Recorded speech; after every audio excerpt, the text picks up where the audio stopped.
Ennis, after getting out from under his contract because of the death of Cameron Duncan, rest in peace to Cameron Duncan, he was signed to Cameron Duncan. PBC was trying to court him. Matchroom was trying to court him. And Jaron Ennis has decided to sign a multi-fight deal with Matchroom. He over there fucking with Eddie Hearn. Let's talk about it in this video. Smash the like button, subscribe to the channel, share the video, turn on your notifications. Catch me live Monday, Wednesday, and Thursday night at 7:30 p.m. Central Time. I'm also live every Sunday morning with the Singing OG KQKC Boxing Network. Sunday mornings 9 a.m. Central Standard Time. And I ask that you join the channel as a member. Drop super chats and super thanks when you come by the live streams, the videos that we do. And hit me up if you want to debate. Email address is knockoutboxing86@yahoo.com. But let's go ahead and get it popping and get into our video, shall we?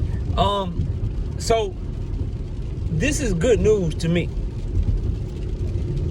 It's good news to me because here's what I'm hoping. I'm hoping Jaron Ennis can get a Conor Benn fight. I doubt it. And I'm hoping that he can be a little bit more active because, truth be told, PBC tried to sign Jaron Ennis. Truth be told, it's not their fault. It's the fighter's fault. No one wanted smoke with Boots.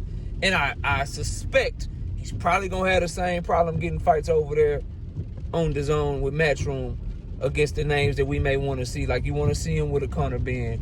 You want to see him fight a Virgil Ortiz if he goes up to 154. You know what I mean? Those are really the names and shit. Those are the names. Those are the names. Will we get those fights? I don't know. I don't think so.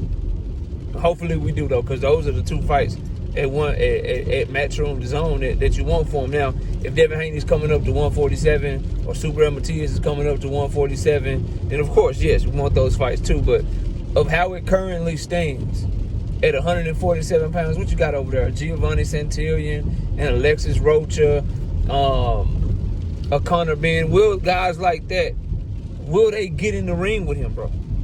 Because that's why he's over there in the first place, is because PBC, bro, they tried, bro. But he can't sign with them. It'd be bad for his career to sign to the PBC when every fight they've made, the fighters don't want to fight him. They tried to make Stanionis. Stanionis instead is fighting a dude that's 6-0-1 because he said he need to fight first.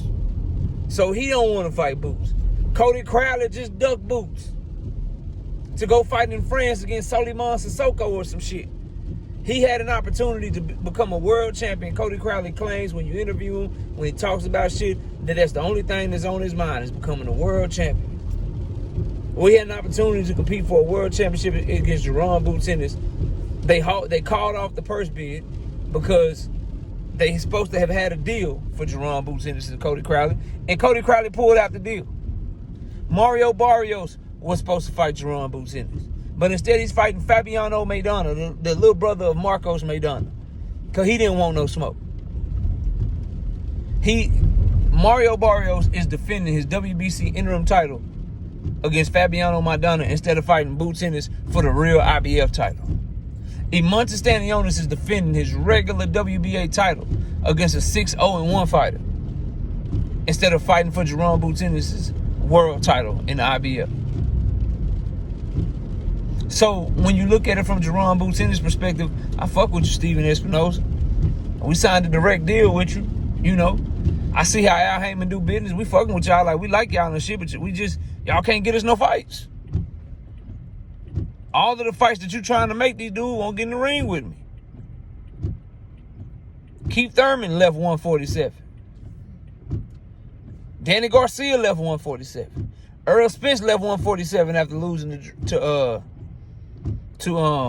Terrence Bud Crawford. Sean Porter retired. So all the names at 147 either moved up or retired, and the ones that's still fighting, like Earl Spence, he lost. He moving up to 154. So he ain't in his weight class no more. Keith Thurman, when asked about Jaron Ennis, tried to pretend like he didn't know who he was. So he didn't want no smoke with him. So this makes sense for him. It's a good move, bro. Because hopefully he can go over there to Matchroom and they can just, at the very least, keep him busy against hopefully like some former champions, some in their prime contenders and shit like that. But will Giovanni Santillan be willing to step up to the plate? Will Alexis Rocha be willing to step up to the plate? Because these are the names we're talking about. Conor Benn, is he at 147? Because he been weighing in at 150-something for his past 2-3 fights. Since he got done eating spoiled eggs, boiled eggs, fried eggs, scrambled eggs, sunny side up eggs, you know. Had all that progesterone in the system because he was popping dirty, but he claimed he was eating eggs and shit.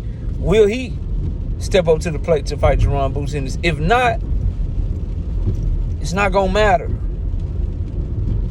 Because he's going to find himself in a position where maybe Matchroom can keep him busier than the PBC. But it's going to be underwhelming fights because won't nobody get in the ring with Boots, man. Won't nobody get in the shit. The PBC, it got so bad, people was dodging Boots left and right. They even tried to make Boots versus Super L Matias.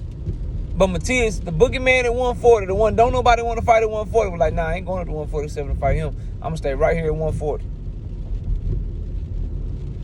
That's how scary good Boots Ennis is, bro. That's how scary good Boots Ennis is, man.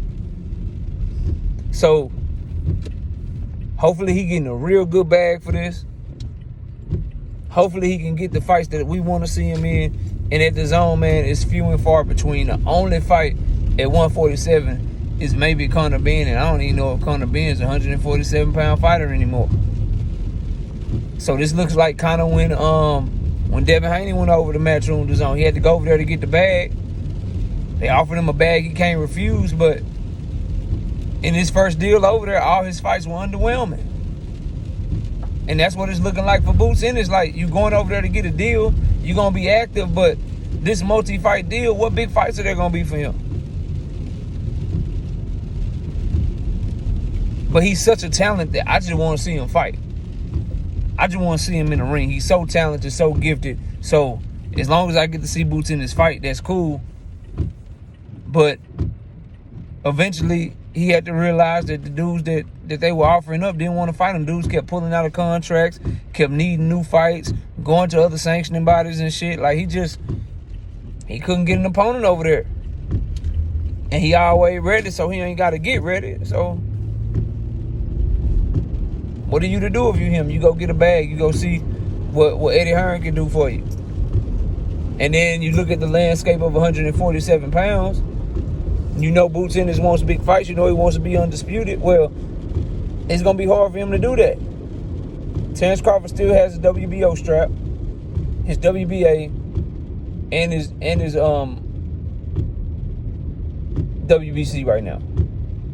But Terrence Crawford is probably going to drop them belts when he fights at 154 pounds later this year. If you look at the politics, if you look at the position that people are in, Mario Barrios is WBC interim champion. He already dug Boots. So when Terrence Crawford dropped that belt, he going to be moving up, fighting for the vacant or either move right into the WBC championship slot. Montes Stanionis, he already dug Boots. But he going to be moving up. He going to be the only WBA champion when Bud dropped that belt. So he'll be the WBA champion. That's 2 belts right there over on Premier Boxing Champions with fighters that already dug Boots to begin with. So how can this young man become undisputed? How can he get big fights in that weight class if the dudes in that weight class don't want to fight him? And they already ducked him. And they going to be the same ones with the belts. I haven't looked at the WBO welterweight rankings, but I'm sure Giovanni Santillan somewhere at the top of them. Maybe him and Boots can fight for that vacant WBO when Bud let go of that belt. But it's just, to me, it's good because he may stay active, but it's just the lesser of two evils because until Boots Ennis can make himself the name to where the reward outweigh the risk, dude's going to continue to move around him no matter what promotional company he at.